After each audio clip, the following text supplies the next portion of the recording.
वन्दे मातरम् वन्दे मातरम् सुजलां सुफलां मलयज शीतलां सस्यश्यामलां सस्यश्यामलां मातरं वन्दे मातरम्। 1908 সালের 11 অগস্ট কিংসফোর্ডে বন্দে মাতরম বলার দোষে যে বালককে বেত মারার হুকুম দিলেন ব্রিটিশ সরকার, তারই পক্ষে দাঁড়িয়ে ক্ষুদিরাম বসু ও প্রফুল্ল চাকি সাহেবের ফিটন গাড়ি লক্ষ্য করে বোমা চালালেন মুজফ্ফরপুরে। সাহেব নিহত হলেন না, তবু নাবালক ক্ষুদিরামকে ফাঁসির হুকুম দেওয়া হলো। জননী কুলহ তুলে বক্ষে শান্তন বাস দেহ তুলে চোখে কাঁদিছে তব চরণ তলে 30 কোটি নরনারী।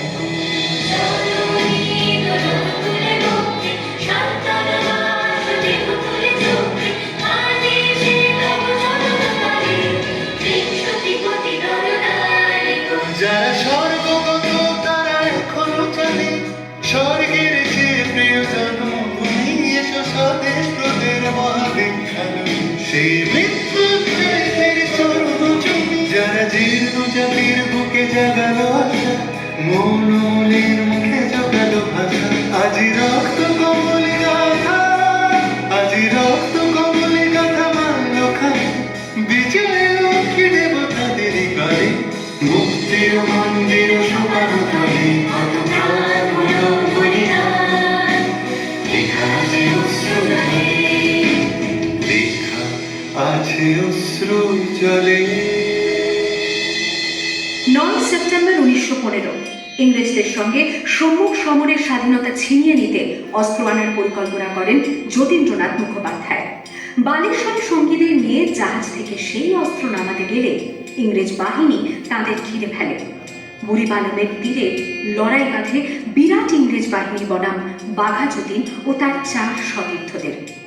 এককালে শুধু ভোজালি ঘাটে যিনি বাঘ মেরেছিলেন, সেই বীর সেদিন লুটিয়ে পড়লেন।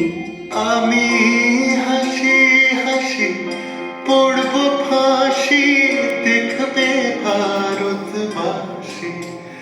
ও মা হাসি হাসি পড়ব ফাঁসি, দেখবে ভারতবাসী। একবার বিদায় দে মা, ঘুরে আসি। 18 এপ্রিল 1918 মাস্টারদা সূর্য সেন ও তার 65 জন শিষ্য মিলে পরিকল্পনা করে চট্টগ্রামে ব্রিটিশ পুলিশের অস্ত্রাগার লুট করেন এবং তারপরে লুকিয়ে আশ্রয় নেন জালালাবাদ পাহাড়ে। এর 4 দিন পর ব্রিটিশ বাহিনী খুঁজে বার করে মাস্টারদা ও তাঁর সঙ্গীদের। সেদিনের অস্তমিত সূর্য ছিল সূর্য সেনের রক্তের আহ্বান।